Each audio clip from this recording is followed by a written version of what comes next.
Assalamualaikum, halo teman-teman semua. Berjumpa lagi dengan kita di TCS, Teman Cerita Seram. Kali ini, kita akan membawakan lanjutan cerita dari si Bibi, di mana teror hantu wanita buning tersebut ternyata sangat mengerikan. Tanpa basa-basi lagi, langsung saja kita lanjut ke ceritanya. Lanjutan ini dimulai dari Pak D yang masih di rumah Kang Anok. Dan Kang Anok yang ingin menceritakan bagaimana teror wanita kepala bunung itu di desanya. Jadi sekitar 40 hari yang lalu, sebelum kejadian dia meninggal, dia itu adalah seseorang yang keterbelakangan mental. Dia itu hidup seorang diri, kadang tidur di pos ronda, kadang juga di musola. Banyak keluarga yang berempati memberinya makanan. Tetapi ada juga orang-orang yang merasa risih dengan keberadaannya ini. Karena kelainannya tersebut, anak-anak sering mengganggunya. Hingga pada akhirnya, dia pergi dari desa dan tidur di trotoar jalan. Kadang sesekali lewat di sini minta makan, entah ke warung atau ke rumah-rumah.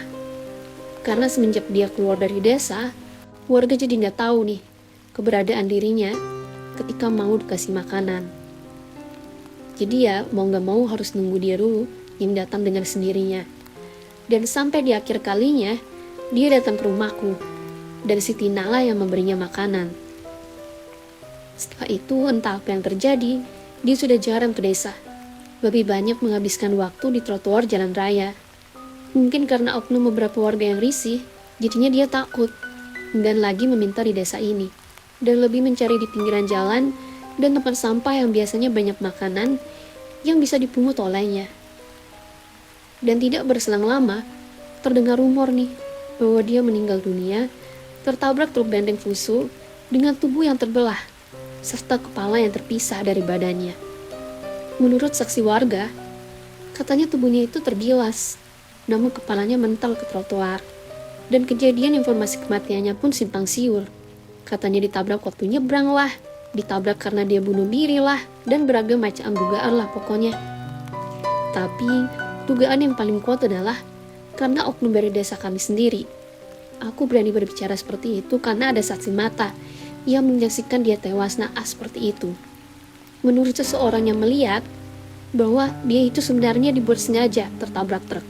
Entah bagaimana, yang jelas ketika kejadian itu, orang-orang pura-pura tidak melihatnya. Mungkin mereka berpikir takut juga menjadi saksi mata di kantor polisi. Itulah kenapa berita kejadian tragedinya ini masih simpang siur. Dan baru semalam setelah kejadian itu, teror pun dimulai. Seperti biasanya setelah sholat isya, orang-orang masih nongkrong di warung untuk bermain catur. Dan di pos kamling juga ada anak-anak bermain gitar. Awalnya sih tidak ada masalah yang terjadi. Hingga beberapa awal, kengerian pun dimulai. Ketika seorang pemuda bernama Hairoshi, pemilik bengkel yang sedang ingin membuang limbah air bekas tambal ban ke pinggir jalan. Kebetulan bengkelnya itu memang sebelahan dengan trotoar. Entah pas dia ke belakang isi air di bak dari sumur, dia merasa di belakang tiba-tiba seperti ada yang merhatiin. Karena di belakang bengkelnya itu kebetulan ada pohon pisang. Awalnya dia biasa aja, karena dia lagi nimba air sumur. Tapi lama-lama jadi risih gitu. Nah pas setelah dia mengambil ember dari sumurnya dan mau dituang ke arah bak airnya, seketika dia melihat ada kaki berdiri di belakang bak airnya tersebut. Sontak ia kaget dan dia pun menembak ke atas secara spontan. Ternyata di sana terlihat ada sosok seperti badan ibu-ibu parubaya namun tanpa kepala. Dari sana si Hiroshi teriak.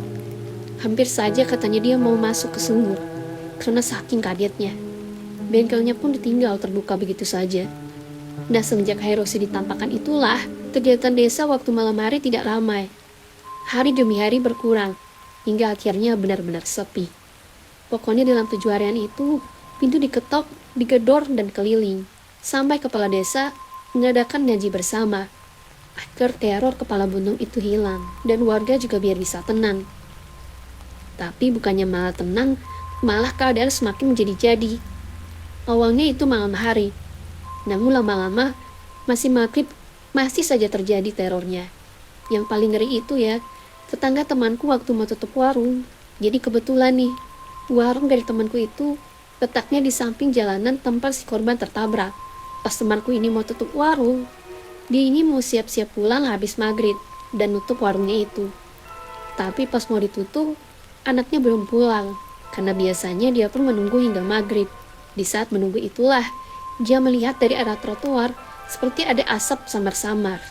Padahal, saat itu tidak ada orang bakar sampah, dan jalanan juga sepi. Ketika dia sedang mencari sumber asap itu, tiba-tiba muncul dari samping warung, ada sosok berdiri berbadan buntung tanpa kepala itu di sana. Sontak ia pun kaget dan lari ke belakang rumah warga. Sampai pada akhirnya, si anak pun datang menjemput ibunya. Nah, jadi semenjak ditampakkan oleh sosok tersebut, dia hingga sekarang masih menutup warungnya itu. Dan entah sampai kapan, ini masih teror nih dalam seminggu. Karena teror dari sosok wanita tanpa kepala ini tidak selesai hingga 30 hari. Entah sekarang, sepertinya masih meneror atau tidak, karena gelagat aktivitas warga juga masih sunyi. Tidak menutup kemungkinan nih, terornya masih terjadi hingga sampai saat ini. Itu berdasarkan dari warga yang mengetahui hal kejadian tersebut. Dah, oke guys. Sepertinya cukup sampai di sini aja nih ceritanya. Karena kalau mau diterusin, bakal banyak nih cerita-cerita teror dari sosok itu. Nah, kalau kalian penasaran, kalian bisa komentar nih di kolom komentar di bawah. Kalau begitu, sampai jumpa di next story ya. See you guys.